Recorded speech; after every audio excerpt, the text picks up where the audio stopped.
okay, yung exploratory talks is a stupid thing to do. Sorry for the it's stupid.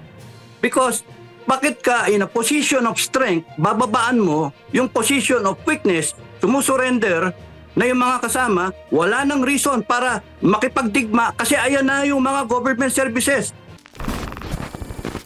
There is a saying, I understand where the president and all these congressmen are coming from. Let's give peace a chance. Laging ganon, no? Pero ako, paninindigan ko, we have come to a point na from 25,000 na armed regulars, panahon pa nila Cory Ramos, and then it's now down to 1,800, I think that's the figure, 1,800 regulars. At marami na sumuko by the thousands. So, peace talks, okay, yung exploratory talks, is a stupid thing to do. Sorry for the it's stupid. Because bakit ka in a position of strength, bababaan mo yung position of weakness, sumusurrender na yung mga kasama, wala nang reason para makipagdigma kasi ayan na yung mga government services. Nandiyan na yung government development. Nandiyan yung NTFL ka. Tapos nun, bibigyan mo na naman sila ng bubuhayin. Magkakaroon ng recruitment, etc. And then palalakasin na naman. Ganun na mangyayari dyan. Kaya from the point of view of a military man, probably it should also be the point of view of a politician. Teka muna, ang dami nang namatay dyan. Ang daming nasayang na buhay dyan. Yung iba namin mga kasamaan, patay. Hindi nakatikim ng pagtanda, 22 anyos, patay. Yung mga bata na naging biktima niyan, patay. Ano gusto pa ba natin dagdagan? Tapusin na natin. Ang dapat, ang usapan, ibaba lahat ng armas, unconditional surrender, and then tsaka tayo mag-usap. Ganon. Tigil. Kung sino man ang mga involved dyan sa grupo nila, pagsabihan na natin, ay tigil kayo. Kasi tapos na to.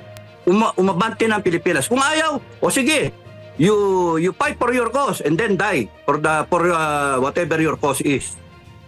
Mm-hmm. Okay. Opo, dahil alam naman natin, muling naunsyami ang usaping pangkapayapaan sa panahon ng Duterte administration at isa sa tumatak talaga marahil ni PRRD, bakit sabi na niya na ihinto na natin ito dahil doon sa power sharing.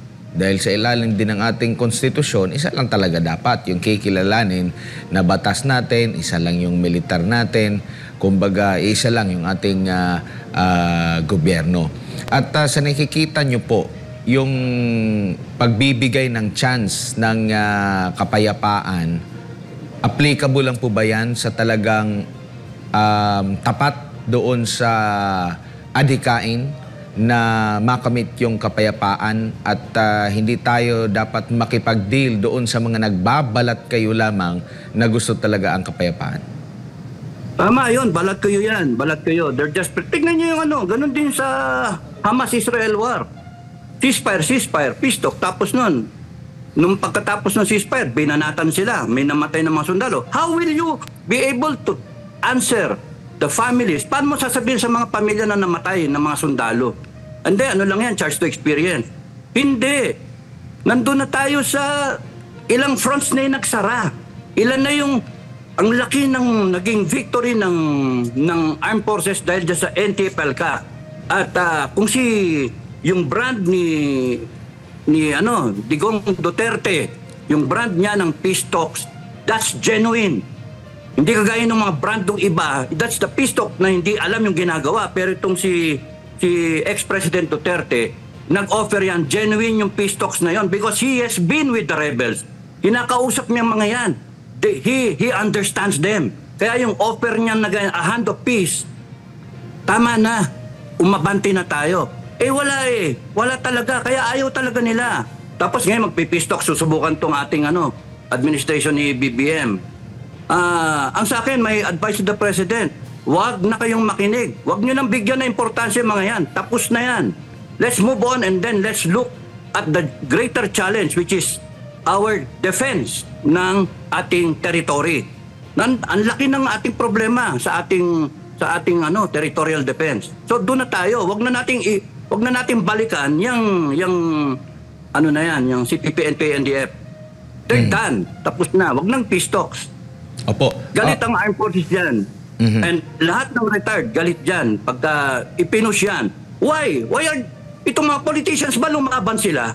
Lumaban ba sila? Namatayan ba sila? Ng kamag-anak, namatayan ba sila ng kanilang mga kaklase? Yung mga best friend mo? Best friend ko, ilan yung namatay? Tapos ganyan. Tapos na. Nagkaroon tayong opportunity na umusad tayo, umabante tayo. Tama na yan. Ilan na lang yan eh. Kung ayaw sumurrender, then tapusin sila. Bigyan sila ang usapan dapat ano na lang. You lay down your firearms, surrender, you go back to the fold of the law, and then have your new life. Yun yung NTFL ka eh. Pero kung ayaw at gustong paramihin pa, last ditch effort yan ng ano nila, ng Communist Party.